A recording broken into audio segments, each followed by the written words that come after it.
Hello दोस्तों, नमस्कार। स्वागत है एक बार फिर से आप सभी का अपने प्रिय चैनल पर। दोस्तों आपको बता दें जो अभी की सबसे बड़ी खबर आ रही है, जहां पर कश्मीर पर पाकिस्तानी पीएम शहबाज को पीओके के प्रधानमंत्री ने भारी सभा में झाड़ा। जी हां दोस्तों, साथ ही शहबाज शरीफ ने पीओके के पीएम का किया अपमान, तो मुजफ्फराबाद में सड़कों पर उतरे लोग। जी हां दोस्तों, और साथ ही साथ आपको बड़ी खबर बताएंगे, जहाँ एक बार फिर केंद्र सरकार पर भड़कती दिखाई दी है महबूबा मुफ्ती। बताएंगे दोस्तों क्या है आखिर महबूबा मुफ्ती की इस बौखलाहट का राज, और साथ ही साथ दोस्तों आपको बताएंगे जहां सेंट्रल एशिया के जासूसों के साथ अजीत डोभाल की सबसे बड़ी बैठक। जी हां दोस्तों, अब नापा जाएगा पाकिस्तान, डरेगा तालिबान। बड़ी खबर दोस्तों, और साथ ही साथ आपको बताएंगे जहां गुजरात में बीजेपी का कमाल, मिल सकते हैं इतने फीसदी मुस्लिम वोट। जी हां दोस्तों, एग्जिट पोल के आंकड़ों ने चौंका दिया है। दोस्तों बताएंगे क्या है बड़ी खबर। और 11 दिसंबर को देश को देने वाले हैं प्रधानमंत्री नरेंद्र मोदी जी ये 3 सबसे बड़े तोहफे। वो कौन से 3 तोहफे हैं दोस्तों, तो हर तरह की जानकारी आपको भी बताने वाले हैं, तो आराम से बने रहेगा वीडियो के अंत तक। और अभी खबरों में आगे बढ़ने से पहले हमेशा की तरह अपने प्रधानमंत्री नरेंद्र मोदी जी का समर्थन करते हैं और मानते हैं कि अपना भारत देश नंबर 1 देश और भारत की विदेश नीति सबसे बेहतर है और भारतीय सेनाओं पर पूरा भरोसा है। तो इस वीडियो को भी कर दीजिए लाइक, चैनल को कर दीजिए सब्सक्राइब, बेल आइकन दबाइए, साथ ही कमेंट बॉक्स में लिख दीजिएगा जय हिंद। जी हाँ दोस्तों, तो चलते हैं पहली और सबसे बड़ी खबर की तरफ, जहां पर कश्मीर पर पाकिस्तानी पीएम शहबाज को पीओके के प्रधानमंत्री ने भरी सभा में झाड़ा है। जी हाँ दोस्तों,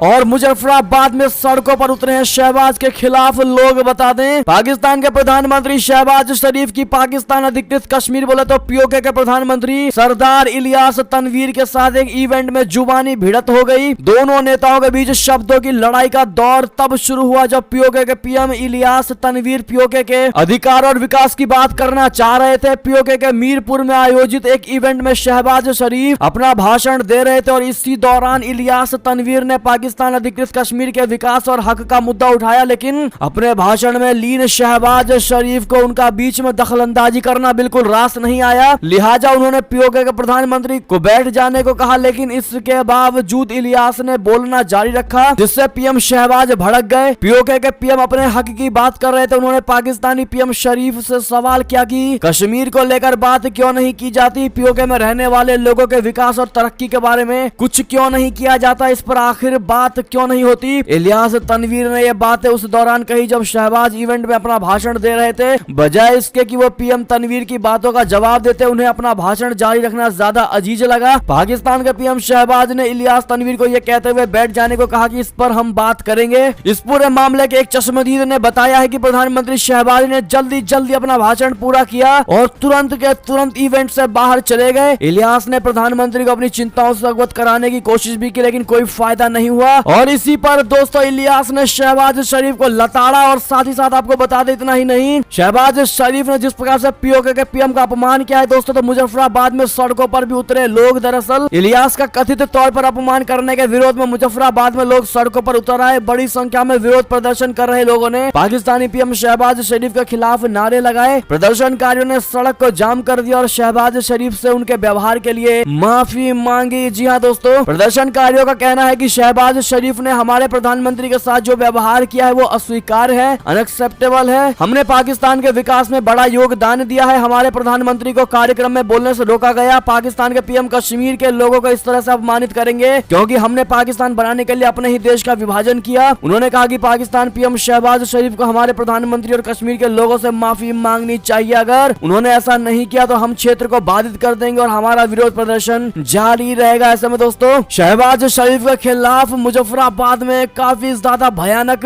प्रदर्शनकारियों का रूप देखने को मिला है दोस्तों, और उससे यह साफ झलकता है कि पीओके की हालत शहबाज शरीफ ने या पूरे पाकिस्तान की जो भी सरकार आई है दोस्तों, उसने वो हालत कर दिया है जो पूरे विश्व में कोई शहर कोई गांव नहीं होगा। जी हाँ दोस्तों, यानी कि पाकिस्तान किसी भी तरीके से पीओके का रखवाल बनता दिखाई नहीं दे रहा है दोस्तों। ऐसे में आप लोग पीओके के लोगों को क्या सुझाव देना चाहेंगे, कमेंट में लिखकर जरूर बताइएगा दोस्तों। पीओके के लोगों को और पीओके के प्रधानमंत्री को बताइएगा जरूर। अगर आप भी मानते हैं कि पीओके के लोग परेशान हो चुके हैं पाकिस्तान से और वो खुद भारत में शामिल होना चाहते हैं और ऐसे में भारत सरकार को भी इस पर एक्शन लेना चाहिए दोस्तों, तो अपनी राय अवश्य दीजिएगा आप लोग। और कमेंट में मोदी है तो मुमकिन है कहना मत भूलिएगा। बढ़ते हैं एक और बड़ी खबर की तरफ, जहां पर महबूबा मुफ्ती की फिर एक बार बड़ी बौखलाहट निकल कर आई है सामने। वो भी पीएम मोदी पर फिर साधा है निशाना। कहा कश्मीरी पंडितों की रक्षा करने में विफल रही है केंद्र की सरकार। जी हाँ दोस्तों, पीपुल्स डेमोक्रेटिक पार्टी पार्टी यानी पीडीपी की प्रमुख महबूबा मुफ्ती ने मंगलवार को भारतीय जनता पार्टी यानी भाजपा पर कश्मीरी पंडितों के दर्द और पीड़ा का फायदा उठाने का आरोप लगाया तथा कहा है कि सरकार कश्मीर में अल्पसंख्यक समुदाय की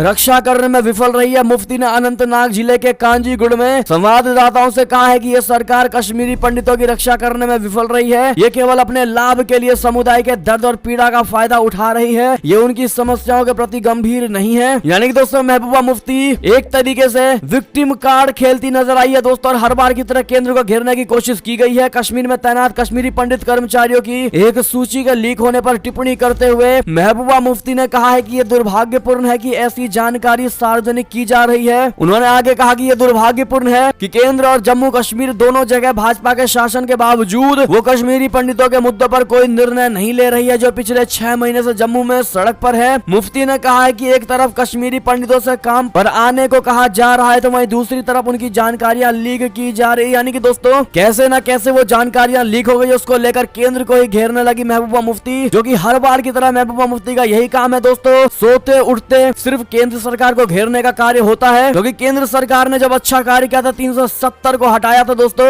उसके बावजूद भी महबूबा मुफ्ती ने केंद्र सरकार को घेरने की कोशिश की थी, क्योंकि उनकी सारी रौब और सारे ठाट बाट चले गए थे उसी 370 के साथ में। जब भारत के साथ कश्मीर को मिलने को लेकर महबूबा मुफ्ती खुश नहीं दिखाई दी है दोस्तों, तो इन मुद्दों पर कैसे खुश हो सकते हैं। ऐसे में आपकी जो भी राय हो महबूबा मुफ्ती को लेकर अपनी राय अवश्य दीजिएगा। देखते हैं क्या कहती है हमारी भारत की जनता महबूबा मुफ्ती के बयानों को लेकर। बात करें एक और बड़ी खबर की, लेकिन उससे पहले दोस्तों वीडियो को लाइक करना आप लोग मत भूलिएगा और वीडियो शेयर जरूर कर दीजिएगा ताकि हर कोई कमेंट कर सके। बात करें एक और बड़ी खबर की, जहां पर सेंट्रल एशिया के जासूसों के साथ अजीत डोभाल की बहुत बड़ी बैठक। पाकिस्तान नपेगा, तालिबान डरेगा। बता दें आतंकियों पर शिकंजा कसने के लिए भारत बहुत तेजी से कार्य कर रहा है दोस्तों, और कल भारत के सबसे बड़े जासूस अजीत डोभाल ने मध्य एशिया के जासूसों के साथ नई दिल्ली में बहुत बड़ी और अहम बैठक की, और इस बैठक का सीधा डायरेक्ट इफेक्ट पाकिस्तान पर पड़ने वाला है दोस्तों। भारत के राष्ट्रीय सुरक्षा सलाहकार बोले तो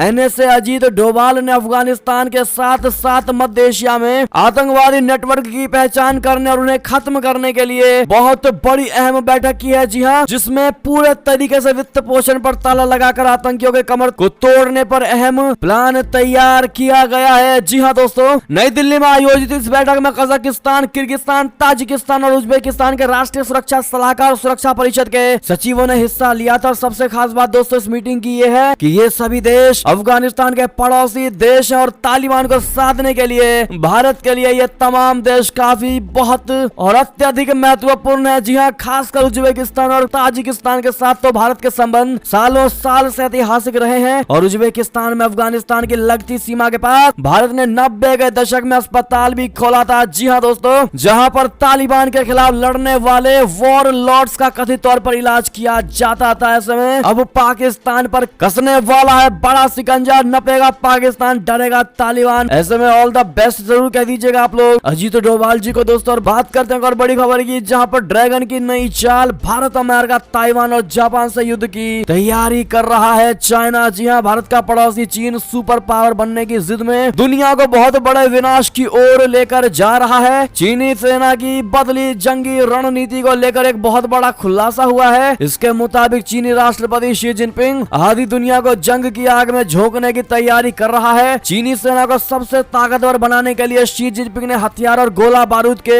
हर तय नियम कायदे तोड़ दिए हैं। ताकतवर कहलाने की ख्वाहिश में शी जिनपिंग ने साल 2050 तक का वॉर कैलेंडर तैयार कर लिया है। हैरानी की बात दोस्तों यह है कि चीन खुद को शक्तिशाली बनाने के लिए भारतीय सेना के कुछ मॉडल की भी कॉपी कर रहा है। जी हाँ दोस्तों, चीन ताइवान के साथ, अमेरिका के साथ, भारत के साथ और जापान के साथ युद्ध की तैयारी कर रहा है। चीन ने अपने आसपास कई युद्ध क्षेत्र बना लिए हैं। चीन जानता है कि उसके दुश्मन बहुत ताकतवर है, इसीलिए आजकल चीनी सेना एक नई वॉर स्ट्रेटेजी पर काम कर रही है। चीन की सेना कुल 5 थिएटर कमांडो में बटी हुई है दोस्तों। शी जिनपिंग जिस थिएटर कमांड में जाते हैं वहां अपने सैनिकों से वफादारी और युद्ध के लिए तैयार रहने का आदेश अवश्य देते हैं। वो अपने सैनिकों से वफादारी की सौगंध खिलाते हैं। जी हाँ दोस्तों, क्या सौगंध खिलाना एकमात्र युद्ध जीतने का एजेंडा हो सकता है दोस्तों? आपकी जो भी राय हो बताइएगा जरूर। चाइना अपने सैनिकों से सौगंध खिलवाता रहेगा दोस्तों, इधर ये सारे देश मिलकर चाइना का कांड कर जाएंगे। आपका कहते हैं अपनी राय अवश्य दीजिएगा। क्या सौगंध खाने से देश मजबूत होगा या सैनिकों सैनिकों को सशस्त्र बनाने से होगा, बताइएगा जरूर दोस्तों। बात करें और बड़ी खबर की, जहां पर रशिया को पश्चिमी देशों ने मारी लंगड़ी, लेकिन भारत और चीन के दोनों हाथों में लड्डू। जी हाँ दोस्तों, G7 यूरोपीय संघ और ऑस्ट्रेलिया का रशिया के कच्चे तेल पर प्राइस कैप लगाने का ऐलान। रशिया को अब $60 प्रति बैरल से कम पर कच्चा तेल बेचना होगा। रशिया ने कहा कि उसे यह फैसला मंजूर नहीं है, यूरोपीय देशों को तेल नहीं देगा। रशिया के इस फैसले से भारत और चीन को और ज्यादा फायदा हो सकता है। इस फैसले से शुरू में कीमतें बढ़ सकती हैं, लेकिन आगे गिरावट के आसार। G7 यूरोपीय संघ और ऑस्ट्रेलिया की ओर से रूस से कच्चे तेल पर प्राइस कैप लगाने और ओपेक प्लस देशों की ओर से उत्पादन न बढ़ाने के फैसले से अंतर्राष्ट्रीय बाजार में कच्चे तेल के दाम में फिर तेजी दिखाई देने लगी है। इन फैसलों की वजह से सोमवार को अंतर्राष्ट्रीय बाजार में कच्चे तेल के दाम में तुरंत बढ़ोतरी देखने को मिली है और ये 0.6% बढ़कर $86 प्रति बैरल पर पहुंच गया है। दरअसल यूक्रेन पर रशिया के हमले के बाद सप्लाई चेन की परेशानियों की वजह से कच्चे तेल के दाम में तेजी से इजाफा हुआ था, लेकिन हाल के दिनों में क्रूड फ्यूचर के दामों में गिरावट आई है दोस्तों। यानी कि रशिया ने जिस प्रकार से पश्चिमी देशों को मारी है लंगड़ी दोस्तों, लताड़ा है, इसमें भारत और चीन के दोनों हाथों में लड्डू नजर आ रहे हैं दोस्तों। बात करें और बड़ी खबर की, जहां पर इमरान खान के रास्ते पर चली शहबाज सरकार, पाकिस्तान खरीदेगा रशिया से सस्ता ऑयल। बता दें, पाकिस्तान की शहबाज शरीफ ने रशिया से रियायती दरों पर पेट्रोल, डीजल और कच्चा तेल खरीदने का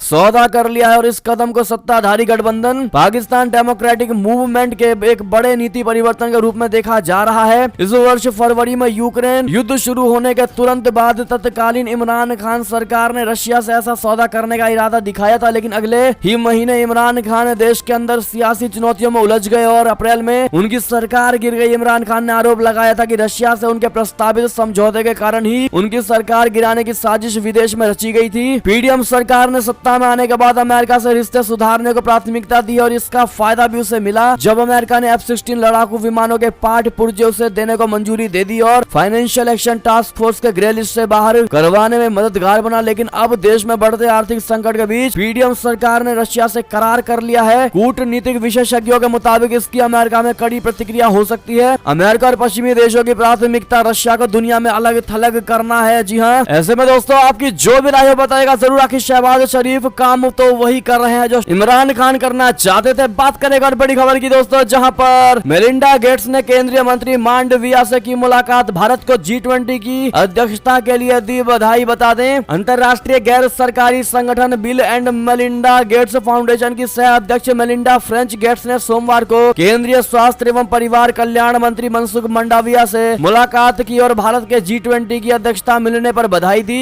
मांडविया और गेट्स ने आयुष्मान भारत के अंतर्गत स्वास्थ्य बुनियादी ढांचे और डिजिटल स्वास्थ्य मिशन को मजबूत करने पर विशेष जोर देने के साथ देश के महत्वाकांक्षी स्वास्थ्य क्षेत्र सुधारों की संभावना और नए अवसरों पर विस्तार से चर्चाएं की। उन्होंने G20 के संदर्भ में वैश्विक सार्वजनिक स्वास्थ्य के लिए भारतीय वैक्सीन निर्माण और डिजिटल प्रणाली का लाभ उठाने के अवसरों पर भी चर्चाएं की। जी हाँ, इस अवसर पर grass root soldiers role of ASHA and ANM in the कोविड-19 pandemic management in India report का अनावरण भी किया। जी हाँ दोस्तों, बात करें और खबर की, जहां पर भारत आएंगे Donald Trump junior, real estate बाजार में विस्तार की कर सकते हैं बहुत बड़ी घोषणा। जी हाँ, अमेरिकी कंपनी ट्रंप ऑर्गेनाइजेशन के कार्यकारी उपाध्यक्ष डोनाल्ड ट्रंप जूनियर इस महीने भारत आ सकते हैं। इस दौरे में वो भारतीय रियल एस्टेट बाजार में विस्तार की घोषणा भी कर सकते हैं। डोनाल्ड ट्रंप जूनियर अमेरिका के पूर्व राष्ट्रपति डोनाल्ड जे ट्रंप के बेटे हैं। ट्रंप ऑर्गेनाइजेशन मुंबई के ट्रिब्रिका डेवलपर्स के साथ साझेदारी में भारतीय रियल एस्टेट बाजार में उतरी है। अमेरिकी कंपनी और ट्रिब्रिका ने ट्रंप ब्रांड के तहत महंगी परियोजनाओं के विकास के लिए लोधा समूह समेत स्थानीय डेवलपरों के साथ करार किया है। दोस्तों, अब तक 4 महंगी परियोजनाओं की घोषणा की गई है, जिनमें से पुणे स्थित एक परियोजना पूरी भी हो चुकी है। बात करें और खबर की, जहां पर उत्तराखंड के धारचूला में भारत नेपाल सीमा पर झड़प के बाद नेपाल ने इसको राजनयिक स्तर पर उठाया मुद्दा। जी हां दोस्तों, उत्तराखंड के पिथौरागढ़ जिले में भारत नेपाल सीमा पर स्थित धारचूला में ताजा हिंसा के बाद तनाव की स्थिति पैदा हो गई। धारचूला में हुई झड़प के मुद्दे पर नेपाल सरकार ने भारत को राजनयिक नोट भेजकर इस मुद्दे को उठाया है। नेपाल के विदेश मंत्रालय के सूत्रों ने बताया है कि नेपाल ने सीमा के पास बनने वाले किसी भी बुनियादी ढांचे के निर्माण को लेकर दोनों देशों के बीच समन्वय का आह्वान किया है। आप सभी को बता दें कि भारत ने उत्तराखंड के धारचूला में अंतर्राष्ट्रीय सीमा पर सुरक्षा के मद्देनजर काली नदी के किनारे तटबंध का निर्माण कर रहा है। नेपाली नागरिक इसका विरोध कर रहे हैं। नेपाल का कहना है कि तटबंध के निर्माण से उसके नागरिकों की सुरक्षा खतरे में पड़ सकती है। बात करें और खबर की दोस्तों, जहां पर इमरान इमरान खान के हाथ में नहीं रहेगी। अपनी ही पार्टी की कमान पाकिस्तान का गंदा सियासी खेल आया सबके सामने। जी हाँ दोस्तों, पाकिस्तान की राजनीति में रोजाना कुछ ना कुछ बड़ी उठापटक सामने आ रही है। इमरान खान के सत्ता से जाने और उनके ऊपर हुए जानलेवा हमले के बाद पड़ोसी देश में रोज नया सियासी ड्रामा देखने को मिल रहा है। इमरान खान देश में नए सिरे से आम चुनाव की मांग पर अड़े हुए हैं, तो वहीं मौजूदा पाकिस्तानी सरकार दूर दूर तक चुनाव कराने का विचार नहीं कर पा रही है। इसी बीच देश के चुनाव आयोग ने इमरान खान के खिलाफ बड़ा एक्शन लेने का मन बना लिया है। जी हाँ दोस्तों, पाकिस्तान चुनाव आयोग ने मंगलवार को पूर्व प्रधानमंत्री इमरान खान को पाकिस्तानी तहरीक-ए-इंसाफ पार्टी के अध्यक्ष पद से हटाने की पहल की है। आयोग ने यह कदम तोशखाना मामले में उनको संसद की सदस्यता से अयोग्य ठहराए जाने के बाद उठाया है। डॉन अखबार ने ईसीपी के एक शीर्ष अधिकारी के हवाले से खबर दी है कि पूर्व प्रधानमंत्री को नोटिस जारी किया गया है और मामले की सुनवाई के लिए 13 दिसंबर की तारीख तय की गई है। जी हाँ दोस्तों, बात करते हैं और बड़ी खबर की, जहां पर यूक्रेनी विदेश मंत्री ने भारत पर साधा सीधा निशाना। कहा भारत सस्ता तेल खरीद रहा है क्योंकि नुकसान की भरपाई हम कर रहे हैं। जी हाँ दोस्तों, आपको बता दें, यूक्रेन के विदेश मंत्री दिमित्री कुलेबा ने रशिया से सस्ता तेल आयात करने को लेकर भारत पर निशाना साधा। दिमित्री कुलेबा ने कहा है कि भारत रशिया से सस्ता तेल इसलिए खरीद रहा है, लेकिन इसका नुकसान यूक्रेन को उठाना पड़ रहा है। यूक्रेनी विदेश मंत्री ने भारत के रशिया से तेल आयात करने को नैतिक रूप से अनुचित बताया है। जी हाँ दोस्तों, एनडीटीवी के साथ एक विशेष बातचीत में यूक्रेन के विदेश मंत्री दिमित्री कुलेबा ने कहा कि यदि आप हमारे कष्टों के कारण लाभान्वित होते हैं तो यह अच्छा होगा कि आपकी हमें अधिक सहायता मिले। उन्होंने कहा कि भारत के लिए सस्ते दाम पर रूसी तेल खरीदने के अवसर के पीछे तथ्य यह है कि यूक्रेनी जनता रूसी आक्रामकता से पीड़ित है और हर दिन मर रहे हैं, और उधर आप लोग इसका फायदा उठा करके सस्ते में तेल खरीद रहे हैं। यानी कि दोस्तों, यूक्रेन का एक तरीके से भारत को चेतावनी और ये कहते हुए है कि हम लोग मर रहे हैं और आप फायदा उठा रहे हैं। ऐसे में दोस्तों, आपकी क्या राय होगी यूक्रेन को लेकर, यूक्रेन के इस बयान को लेकर बताइएगा जरूर दोस्तों। आखिर भारत हो या कोई भी देश हो दोस्तों, हर कोई अपने देश का नागरिक, देश के अर्थव्यवस्था और देश के लिए सोचता है दोस्तों। ऐसे में भारत ने क्या गलत कर दिया दोस्तों जो इस प्रकार के बयान दिया जा रहा है। ऐसे में आपकी जो भी निजी राय हो यूक्रेन के इस विदेश मंत्री को लेकर दोस्तों, आप लोग अवश्य बताइएगा। बढ़ते हैं एक और बड़ी खबर की तरफ, जहां पर तालिबान सरकार को मान्यता देगी यूएई के राष्ट्रपति से मिले अफगानी रक्षा मंत्री मुल्ला याकूब। बता दें, अफगानिस्तान की तालिबान सरकार को संयुक्त अरब अमीरात यानी यूएई की सरकार मान्यता दे सकती है। तालिबान के कार्यवाहक रक्षा मंत्री मुल्ला मोहम्मद याकूब ने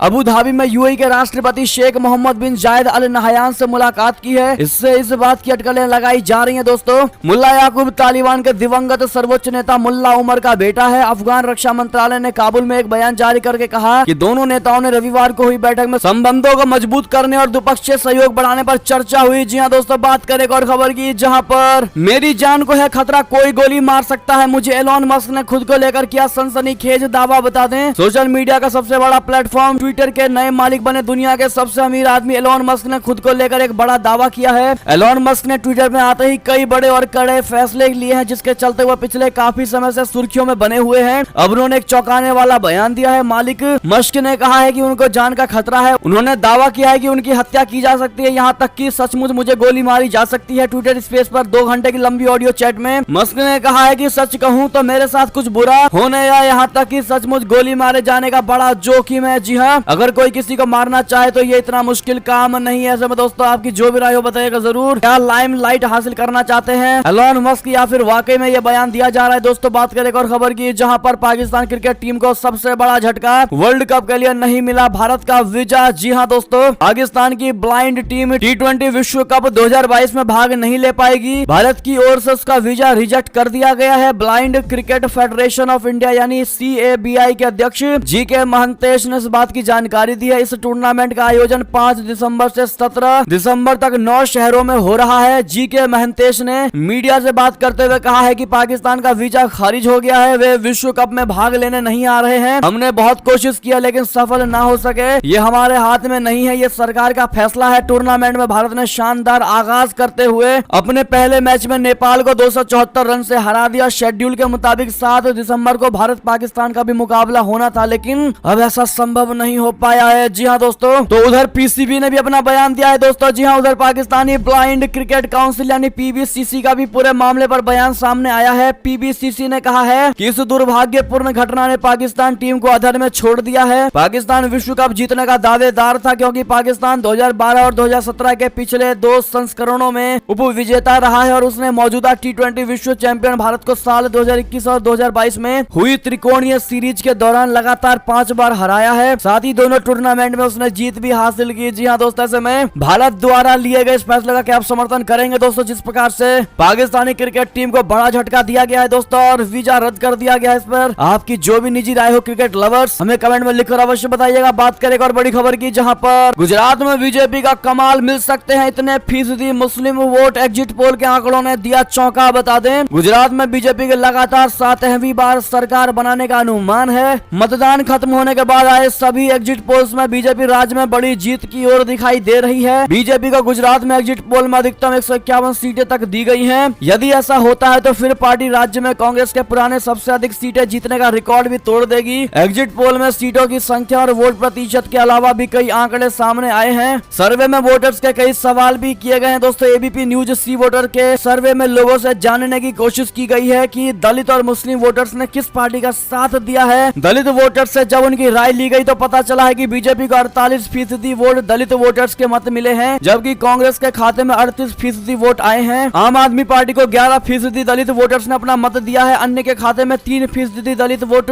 जाने का अनुमान है। तो वही मुस्लिम वोटर्स से भी उनकी राय ली गई। जी हाँ दोस्तों, जो कि बहुत अहम है भारतीय जनता पार्टी के लिए। दरअसल एग्जिट पोल के अनुसार बीजेपी को 25% मुस्लिमों ने वोट दिया है, जबकि कांग्रेस को 45% मुस्लिम वोटरों का साथ मिला है। आम आदमी पार्टी के खाते में 27% मुस्लिम वोट गए हैं। अन्य को 3% मुस्लिम वोट मिले हैं। ओबीसी वोटर्स की बात करें तो बीजेपी के साथ 55%, कांग्रेस के साथ 30%, आपके साथ 13% और अन्य के साथ 2% ओबीसी वोटर्स का साथ मिला है। दोस्तों मुस्लिम वोटर्स 25% रूप में मुस्लिम बीजेपी को वोट दे रहे हैं दोस्तों। वैसे में ये सबसे बड़ा चौंकाने वाला एग्जिट पोल है, जो कि बीजेपी के लिए बड़े ही फायदे का सौदा है। जी हाँ दोस्तों, ऐसे में आपकी जो भी निजी राय हो कमेंट में लिखकर अवश्य बताइएगा। और आपके अनुसार दोस्तों कौन परचम लहरा रहा है इस बार गुजरात में, बताइएगा जरूर। देखते हैं क्या कहती है हमारी भारत की जनता और क्या उनका कहना सच होता है रिजल्ट आने पर। दोस्तों बात करेगा और बड़ी खबर की, जहां पर प्रधानमंत्री नरेंद्र मोदी जी 11 दिसंबर को देश को देने वाले हैं 3 बड़े तोहफे। बता दें, प्रधानमंत्री नरेंद्र मोदी जी स्वास्थ्य व्यवस्था को मजबूत करने के दृष्टिकोण से राष्ट्र को 3 बड़े तोहफे देने वाले हैं। न्यूज एजेंसी एएनआई के मुताबिक नरेंद्र मोदी जी 11 दिसंबर को दिल्ली में 3 बड़े संस्थानों की घोषणा करेंगे। इसके अलावा प्रधानमंत्री मोदी जी 11 दिसंबर को गोवा में होने वाले 9वें विश्व आयुर्वेदिक सम्मेलन कार्यक्रम में भी शामिल होंगे। एएनआई को यह जानकारी आयुष मंत्रालय की तरफ से दी गई है। वो कौन कौन से 3 तोहफे हैं दोस्तों जो मोदी जी देने वाले हम आपको भी बता रहे हैं। बता दें, दरअसल प्रधानमंत्री मोदी जी 11 दिसंबर को 3 आयुष संस्थान देश को समर्पित करेंगे। ये संस्थान है all India institute of Ayurveda यानी AIIA गोवा। जी हाँ दोस्तों, नेशनल इंस्टीट्यूट ऑफ यूनानी मेडिसिन यानी NIUM दूसरा हो गया। तीसरा है दोस्तों गाजियाबाद और नेशनल इंस्टीट्यूट ऑफ होम्योपैथी यानी NIH दिल्ली। जी हाँ दोस्तों, ये 3 बड़े तोहफे जो मोदी जी देने वाले हैं 11 दिसंबर को आप सभी लोगों के लिए। ऐसे में दोस्तों इन सब के घोषणा करने के लिए मोदी जी को वेलकम। मोदी जी के जरूर कह दीजिएगा आप लोग। और ऐसे में ये थी अब तक की सारी बड़ी खबरें। दोस्तों आपको हमारी खबर कैसी लगी? आशा करता हूँ बहुत अच्छी लगी होगी दोस्तों। अगर थोड़ी भी अच्छी लगी तो इस वीडियो का भी अपने भाई बंधुओं में व्हाट्सएप, फेसबुक, ट्विटर के जरिए पूरे भारत में शेयर करना बिल्कुल मत भूलिएगा दोस्तों। और अभी कर दीजिए इस वीडियो को लाइक, चैनल को कर दीजिए सब्सक्राइब, बेल आइकन दबाइए, साथ ही कमेंट बॉक्स में लिख दीजिएगा जय हिंद जय भारत। तो मिलते हैं आप अगली बड़ी खबर में दोस्तों। तब तक अपना ख्याल रखिएगा। आप सभी का बहुत बहुत धन्यवाद साथ देने के लिए, साथ बने रहने के लिए। जय हिंद जय भारत, जय श्री राम, वंदे मातरम, हर हर महादेव।